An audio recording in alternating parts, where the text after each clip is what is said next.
आत्मा हा अमर आणि अविनाशी आहे. त्यामुळे मी मारणारा किंवा मी करणारा ही समजूतच मुळात खोटी आहे. आत्मा मरत नाही आणि मारतही नाही. शास्त्रानुसार प्रत्येकाच्या वर्णाश्रमाप्रमाणे त्याला जे आवश्यक कर्म ती त्याने करणं हा प्रत्येकाचा धर्म. आणि म्हणून स्वधर्माला अनुसरून जे श्रेयस्कर आहे तेच कर असं सांगते ती भगवद्गीता. हरिओम. 29व्या श्लोकात भगवंत सांगतायत, अनन्तश्चास्मिनागानां वरुणो यादसामहं पितॄणामर्यमा चास्मि यमः संयमतामहम्. नागांमध्ये अनंत मी आहे आणि जलचरांमध्ये मी वरुण आहे. पितरांमध्ये अर्यमा मी आहे आणि नियमन करणाऱ्यांमध्ये मृत्यूचा नियंता यमदेव मी आहे. नागानाम अनंतस अस्मी. नागांमध्ये जो शेष नाग आहे तो मी आहे. यादसामचे वरुणा अस्मी. आणि जलचर प्राण्यांमध्ये त्या सर्वांचा अधिपती असलेला जो वरुण आहे तो मी आहे. पितॄणाम अर्यमाचे अस्मी. सर्व पितरांमध्ये अर्थातच आर्यमा नावाचा पितर जो आहे तो मी आहे. आणि संयमता यम अहम. सर्व नियमन किंवा शासन करणाऱ्यांमध्ये यमदेव मी आहे असं भगवंत सांगतायत. ते इथे पहिल्यांदाच सांगतात की सर्व नागांमध्ये अनंत नाग मी आहे. आता मागच्या श्लोकात भगवंतांनी सांगितलं होतं की सर्व सर्पांमध्ये वासुकी असं वासुकी म्हणजे मी आहे असं म्हणलं. आता सामान्यपणे आपण सगळ्या सरपटणाऱ्या प्राण्यांना सापच म्हणतो आणि मग नाग हा त्यातलं एक विषारी साप आहे असं म्हटलं जातं असं आपण म्हणतो. पण साप आणि नाग यांच्यात काहीतरी फरक केलेला दिसतो इथे. आणि खरं आहे, आपल्या जुन्या ग्रंथामध्ये हा फरक केलेला दिसतो. काही ठिकाणी त्याचा खुलासाही येतो की जमिनीवर सरपटणारे जेवढे आहेत तेवढे सगळे साप आणि नाग म्हणजे जमिनीवर आणि पाण्यामध्ये सुद्धा जाऊ शकतात ते नाग असं वर्णन काही ठिकाणी येतं. काही ठिकाणी तर असंही येतं बरं का की एक फणावाले जे असतात ना ते साप आणि अनेक फणेवाले असतात ते नाग असं आढळतो. पण आता असं तर काही कुठे दिसत नाही हो. सामान्यपणे जेवढे नाग आपण आत्तापर्यंत पाहिलेत किंवा चित्रात वगैरे पाहतो हे सगळे एक फणावालेच आहेत ना. अनेक फणेवाले नाग अजूनपर्यंत काय कोणी पाहिलेला दिसत नाही. त्याचं कुठे चित्र नाही केलेलं आढळत नाही. पण सामान्यपणे आपण सगळ्यांनाच नाग साप असं म्हणतो हे खरं आहे. सर्प जाती असं म्हणतो असं समजा पाहिजे तर. या अनंत नागाचं वर्णन पुराणामध्ये येतं बरं का. 1000 फण्यांचा शेषनाग आहे असं तो म्हटलं जातं. भगवान विष्णू त्याच्या शरीरावर निद्रा करतात असंही म्हटलं जातं. आपण चित्र बघितले असतील की भगवान विष्णू या शेषनागावर झोपलेले आहेत. त्यांच्या नाभीमधून एक कमळ बाहेर आलं आहे. त्या कमळावर भगवान ब्रह्मदेव आपलं कार्य करतो आहे असं दिसतं. आणि लक्ष्मी माता त्यांच्या पायापाशी बसून त्यांची चरणसेवा करीत आहे असं चित्र आपण अनेकांनी पाहिलेलं आहे. भगवान विष्णूंचा तो शेषनाग अनन्य भक्त आहे बरं का. आणि म्हणूनच प्रत्येक अवतारामध्ये त्यांच्याबरोबर जन्म घेऊन तो त्यांची सेवा करीत असतो असाही उल्लेख येतो. राम अवतारात शेषनाग कोण झाला होता? लक्ष्मण. हा शेषनागच झाला होता लक्ष्मण. आणि कृष्ण अवतारात देखील बलरामाचं रूप धारण करून त्यांनी भगवंताची सेवा केली. ही माझी विभूती आहे असं भगवंत इथे सांगतायत. वादसाम वरुणः अहम असं भगवंत सांगतायत. वादसाम वरुणः अहम. आता जी पंचमहाभूत आहेत त्यापैकी आप हे पंचमहाभूत म्हणजेच पाणी. या पाण्याचं नियंत्रण करणारं चैतन्य तत्त्व म्हणजेच हा वरुण आहे बरं का. ही वेदांमधली एक संकल्पना आहे. ही वरुण देवता आपल्या जिव्हेची देखील अधिष्ठात्री देवता आहे. जिभेमध्ये जो रसनाचा भाग आहे, चव हा भाग आहे, तिची अधिष्ठात्री देवता वरुण हेच आहे ना. अर्धा मासा आणि अर्धा मानव असं त्याचं चित्र दाखवलं जातं. सर्व जलाशयांचे आणि जलचर प्राण्यांचे स्वामी म्हणून त्याला मानण्यात येतं. हे वरुण भगवान माझीच विभूती आहेत असं भगवंत सांगतायत. पुढे सांगतायत पितॄणाम आर्यमा चास्मी. सर्व पितरांमध्ये आर्यमा नावाचा श्रेष्ठ पितर मी आहे असं सांगतायत. आता हिंदू धर्म असं मानतो की शरीराचा मृत्यू होतो ते नाश पावतं, पण जीवाचा काही नाश होत नाही. तो काय करतो? मनबुद्धीचे सूक्ष्म संस्कार घेऊन तो पुढच्या देहात जातो. पण त्याने देह सोडल्यानंतर काही वेळ तो पितृलोकात वास करतो असंही मानलं जातं. त्यालाच पितर किंवा पूर्वज असंही मानतात. आणि तिथून तो काय करतो? पुत्रपौत्रांवर आणि त्याच्या कुटुंबातल्या मंडळींवर त्याची कृपा होत असते, असे समज आहे. एकूण पित्र 7 आहेत असं मानलं जातं. त्यांचा उल्लेख येतो पुराणामध्ये. कव्यवाह, अनल, सोम, यम, आर्यमा, अग्निश्वात, बहिर्षदा अशी त्यांची नावं आहेत पुराणामध्ये दिलेली. आता ह्याच अध्यायाच्या 21व्या श्लोकामध्ये आपण आदित्यांची नावं पाहिली होती बघा. त्या आदित्यांच्या नावामध्ये सुद्धा आर्यमाचा उल्लेख आलाच होता. आता हा आर्यमा पितृलोकाचा राजा आहे आणि तो माझी विभूती आहे असं भगवंत सांगतायत. पुढे सांगतायत, यमस संयमतामहम, सर्व नियंत्रण करणाऱ्यांमध्ये यम मी आहे असं भगवंत सांगतायत. यम ही काय, मृत्यूची देवता आहे. आपण सगळेच जण मानतो. माणसाला सगळ्यात मोठी भीती मृत्यूचीच असते आणि मृत्यूनंतर आपल्याला यमतेपुढे सर्वांना उभं राहावं लागतं. तिथे काही पार्शालिटी नाही, तिथे सगळे सारखे आहेत. पृथ्वीवर तुम्ही किती मोठे असा, यमापुढे गेले की तिथे सगळे सारखे आहेत आणि आपापल्या कर्माप्रमाणे यम महाराज आपली पुढची गती ठरवतात, हेही माहिती आहे. आणि त्यामुळेच माणसं थोडीशी तरी नियमात वागतात असाही अनुभव आहे. आपल्याला आवडो किंवा न आवडो, या जीवनाच्या अखंड प्रवासात मृत्यूतत्व एक नियंत्रक आहे, लक्षात ठेवा. प्रत्येक जीवाचं नियमन तो योग्य प्रकारे करतो. पुढची प्रगती होण्यासाठी आधीचं सोडावंच लागतं की, त्याशिवाय प्रगती कशी होईल. जसं बघा, आपण तरुणपणात प्रवेश करतो तेव्हा लहानपण सोडतो की नाही, बाळपण सोडतोच. किंवा आता महाविद्यालयात जायचं असेल तर शाळा सोडावीच लागते ना. शाळा किती आवडली म्हणून काय कायम शाळेत राहायचं नाही की जीवनामध्ये. प्रगतीसाठी मागचं सोडणं हे आवश्यक असतं. तसंच प्रत्येक जीवाची वाटचाल सातत्याने कुठे सुरू असते, भगवंताकडे सुरू असते. भगवंत म्हणाले सुद्धा आहेत, मम वर्तमानु वर्तन्ते मनुष्य पार्थ सर्वशः. या वाटचालीतला एक टप्पा पुढे जाण्यासाठी पहिलं शरीर सोडावं लागतं. या वाटचालीमध्ये प्रत्येक जन्माचा हिशोब शेवटी यमराजाला द्यावाच लागतो. पण यमराज काही क्रूर कर्मा नाही हो. तो तर अगदी सरळ कर्माध्यक्ष आहे. अत्यंत न्यायानं आणि धर्मानं वागणारे, शासन करणारे असं ते आहेत. त्या प्राण्यांना त्यांच्या पापपुण्याची फळं भोगून ते शुद्ध करतात आणि पुन्हा नवीन जीवन जगण्यासाठी नवीन कोरं करकरीत शरीर देतात आणि पुढील प्रगतीसाठी या भूतलावर सोडून देतात असंही सांगितलं जातं. आपला जो समग्र जीवन प्रवास असतो त्याचा जर विचार केला तर लक्षात येईल की जेवढं महत्त्व जीवनाला आहे ना, तेवढंच महत्त्व मृत्यूतत्वाला सुद्धा आहे बरं का. अहो, गुजरातीमध्ये मृत्यूनं महात्म्य नावाचं एक पुस्तक लिहिलं आहे. त्याचं भाषांतर काशीकरांनी मराठीतसुद्धा केलं आहे, मृत्यूचे महात्म्य म्हणून. वाचा, त्याच्यावरून समजेल की मृत्यूचं महात्म्य काय असतं ते. एक तर सत्य आहे ना, केवळ निर्मितीच होत राहिली आणि नाश झालाच नाही तर काय होईल. पृथ्वीवर वस्तूंचा आणि व्यक्तींचा नुसता महापूर आला असता की नाही, महापूर आला असता. बघा ना, आपल्या शहरी जीवनाचा विचार करा. आपण सगळेजण 2 किंवा 4 खोल्यांच्या घरात राहतो. 2-3-4 खोल्या जास्तीत जास्त असू शकतात. ह्या सगळ्या खोल्यांमध्ये जर मागच्या 100 पिढ्यातली माणसं असती तर काय झालं असतं, विचार करा की. 100 पिढ्यातली सगळी माणसं असती, अहो काही खायलासुद्धा उरलं नसतं. हे तर नक्कीच आहे ना. म्हणजे मृत्यूदेवाने मोठ्या निष्ठेने त्याचं कार्य केलं नसतं तर काय झालं असतं, याची नुसती कल्पना केली तरी भय वाटतं हो. मराठीमध्ये पूर्वी एक सिरियल होती, सिरियल म्हणा किंवा चित्रपट म्हणा, काहीतरी निघालं होतं.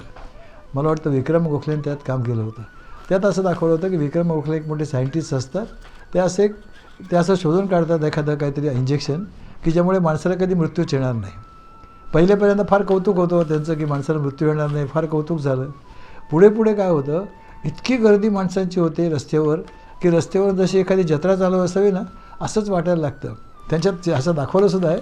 त्यांची मुलगी म्हणते की बाबा बाहेर जाऊ नका, जात कुठे असतात, फक्त पलीकडे राहणाऱ्या मित्राच्या घरी. त्यामुळे तुम्हाला जायला अर्धा पाऊण तास लागेल, एवढी गर्दी रस्त्यावर आहे आणि कदाचित तुम्ही गर्दी चिरडून जाल, पण चिरडूनसुद्धा मरणार तर नाहीच ना. शेवटी हवं असं होतं की माणसं प्रार्थना करायला लागतात की बाबा मरण येऊ दे एकदा, काही झालं तरी. कारण गर्दी झाली हो, खायला काही नाही, राहायला काही नाही, अंगावर घालायला कपडे नाही, अशी स्थिती होते. शेवटी मग त्यात असं दाखवलं आहे की शेवटी कोणीतरी एक माणसाचं यंत्र शोधून काढतो की यंत्रामध्ये जर तुकडे केले तर माणसं नाहीशी होतात. ते यंत्रापुढे अक्षरशः माणसांची लाईन लागते हो, माणसांची लाईन लागते. म्हणजे बघा, हा नियंत्रण करणारा यम जो आहे तो किती श्रेष्ठ आहे आणि तो माझी विभूती आहे असं भगवंत सांगतायत. आता आपण या अध्यायातल्या 10व्या अध्यायातल्या 30व्या श्लोकाकडे वळतोय. 30व्या श्लोकात भगवंत सांगतायत, प्रल्हादश्चास्मि दैत्यानां कालः कलयतामहं मृगाणाञ्च मृगेन्द्रोऽहं वैनतेयश्च पक्षिणाम्. दैत्यांमध्ये भक्तराज प्रल्हाद मी आहे, दमन करणाऱ्यांमध्ये काळ मी आहे, पशूंमध्ये सिंह मी आहे आणि पक्ष्यांमध्ये गरुड मी आहे. दैत्यानां प्रल्हादः, की सर्व दैत्यांमध्ये मी प्रल्हाद आहे. नंतर कलयतांच काला अस्मी, कालगणना करणाऱ्यांमध्ये समय म्हणजे काळ मी आहे. मृगाणांच मुगेंद्रोहम, पशूंमध्ये मृगराज जो सिंह आहे तो मी आहे.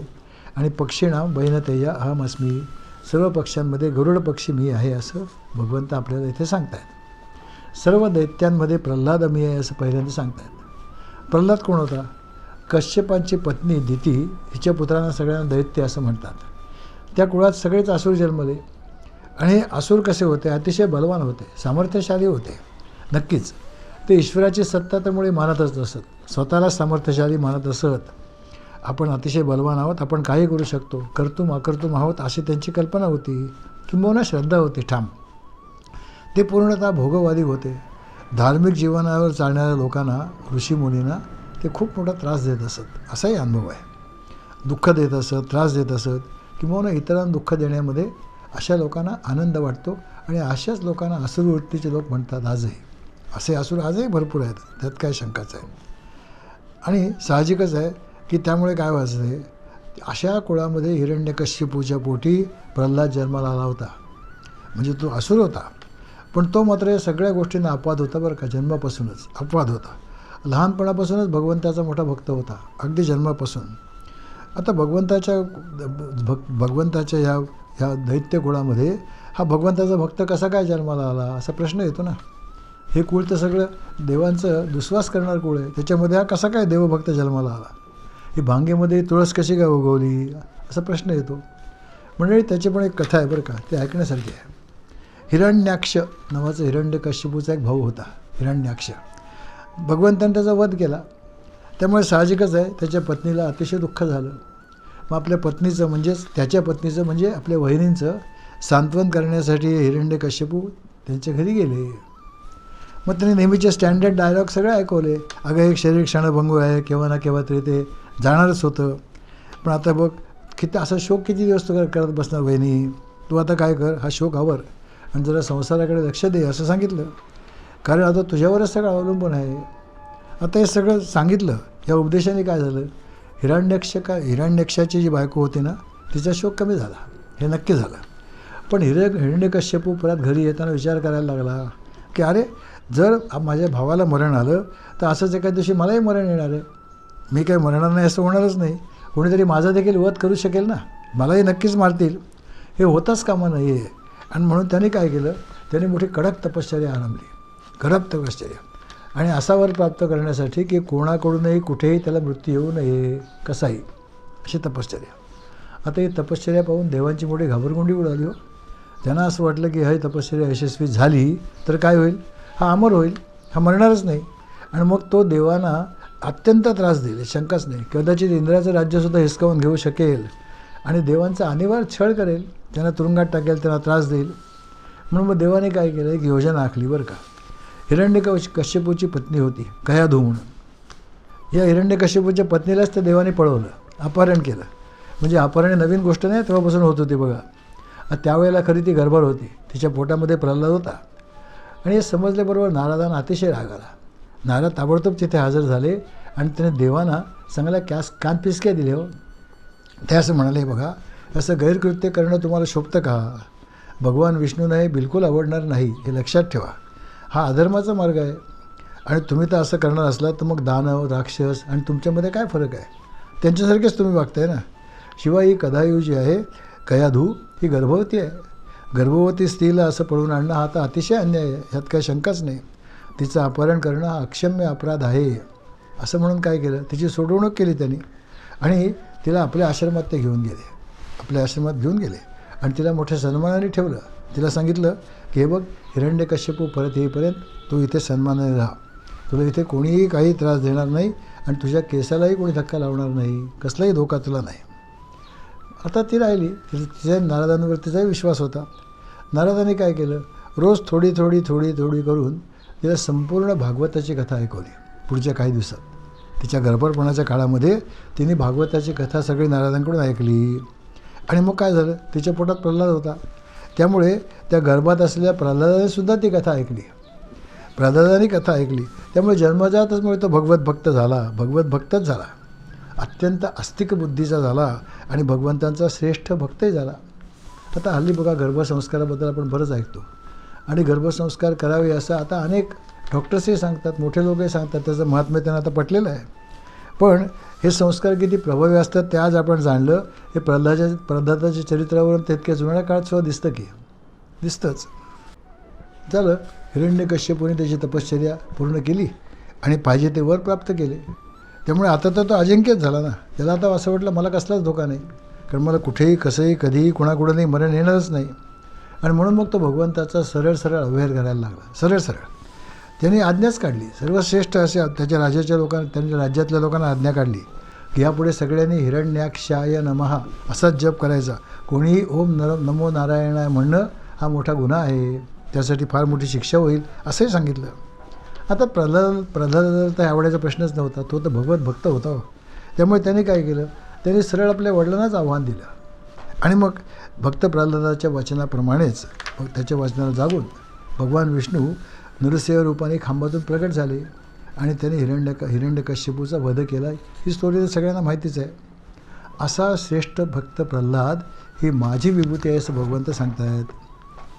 आता भगवंत पुढे काय सांगतात, काल कलयता महम, कालमापन करणाऱ्यांमध्ये मी काळ आहे असं ते म्हणत आहेत. वस्तुतः काळ कसा आहे, अखंड आहे हो, त्यात काही भेद नाही आहेत. पण आपल्या व्यावहारिक सोयीसाठी आपण काय करतो, दोन प्रकारांनी काळाचे भेद करतो. एक तर आपण भूतकाळ, वर्तमान काळ, भविष्यकाळ असे 3 काळ मानतो. शिवाय काय करतो, सेकंद, मिनिटं, तास, दिवस, आठवडा, महिना, वर्ष असेही त्याचे भेद करतो. आणि ही जी काळ संकल्पना आहे हिच्यावरच सगळं ज्योतिष आणि फलज्योतिष खगोलशास्त्र आधारित आहेत बरं का. हे तर अगदी खरं आहे. आणि काळाचा भय तर सगळ्यांनाच वाटतं, नक्कीच वाटतं. पण हा काळ बाहेर नाही आहे कुठे, हा काळ आपल्यामध्येच आहे आणि तो आपल्यापैकी प्रत्येकाला क्षणाक्षणाने मृत्यूच्या जवळ नेतो आहे. प्रत्येक वस्तू, मग ती जड असो किंवा चेतन असो, ती प्रत्येक वस्तू आपल्याच विनाशाकडे वाटचाल करीत असते क्षणाक्षणाने. ती शक्ती सर्वांच्या आतमध्येच आहे, जी सर्वांना विनाशाकडे नेत असते पुढे पुढे. ती शक्ती, ते कालस्वरूप म्हणजे मीच आहे असं भगवंत सांगतायत. पुढे सांगतायत, मृगाणामचे मृगेंद्रोहम, की सर्व पशूंमध्ये सिंह मी आहे. आज सिंह तर जंगलाचा राजा आहे, तो अतिशय बलवान आहे, तेजस्वी आहे, नक्कीच आहे आणि अतिशय प्रभावशाली प्रभू आहे, पशु आहे आणि म्हणूनच त्याला जंगलाचा राजा असं म्हटलं जातं. पण तो एवढा बलवान असूनसुद्धा शांत आहे बरं का. बघा, त्याचं जर खरी त्याला भूक लागलेली नसेल ना, तर त्याच्या जवळपास जरी त्याचे खाद्य असलेले पशु वावरत असले तरी तो त्यांच्यावर हल्ला करत नाही. आपण डिस्कवरी किंवा नॅशनल जिओग्राफिक चॅनल बघत असाल, तिथे स्पष्ट दिसतं की सिंह झाडाखालती शांत बसलेला असतो, त्याच्या आसपास हरणं किंवा बाकीचे चरत असतात, तो लक्ष देत नाही. आणि असा शांत आणि प्रभावी आणि अत्यंत बलवान असं सिंह हे जंगलाचं भूषण आहे आणि तो माझी विभूती आहे असं भगवंत सांगतायत. पुढे भगवंत सांगतायत की सर्व पक्ष्यांमध्ये वैनतेय पक्षी मी आहे. वैनतेय म्हणजे गरुड. त्याला वैनतेय का म्हणतात, विनितीचा पुत्र आहे तो, म्हणून त्याला वैनतेय असं म्हणतात. आणि तो सगळ्या पक्ष्यांचा राजा आहे. जसं सिंह पशूंचा राजा आहे ना, तसं गरुडा सर्व पक्ष्यांचा राजा आहे अशी मान्यता आहे. तो अतिशय बलवान आहे. उत्तुंग आकाशामध्ये सुद्धा तो झेप घेऊ शकतो, खूप उंचीवरून उडू शकतो, खूप लांबपर्यंतचा आकाशभ्रमण तो करू शकतो. आणखी वैशिष्ट्य म्हणजे गरुडाचं असं की तो छंद, त्याचे जे पंख आहेत ते छंद स्वरूप आहेत. म्हणजे असं की तो जेव्हा आकाशात भरारी मारतो ना, तेव्हा त्याच्या पंखांमधून जणू काही सामवेदाचे मंत्रच गायले जात आहेत असा भास होतो असं म्हटलं जातं. भगवान विष्णूंचा तो मोठा भक्त आहे बरं का, आणि त्यांचं वाहनसुद्धा आहे आणि तो माझी विभूती आहे असं भगवंत आपल्याला सांगतायत. इथे आपला 30वा श्लोक संपला. हरिओम.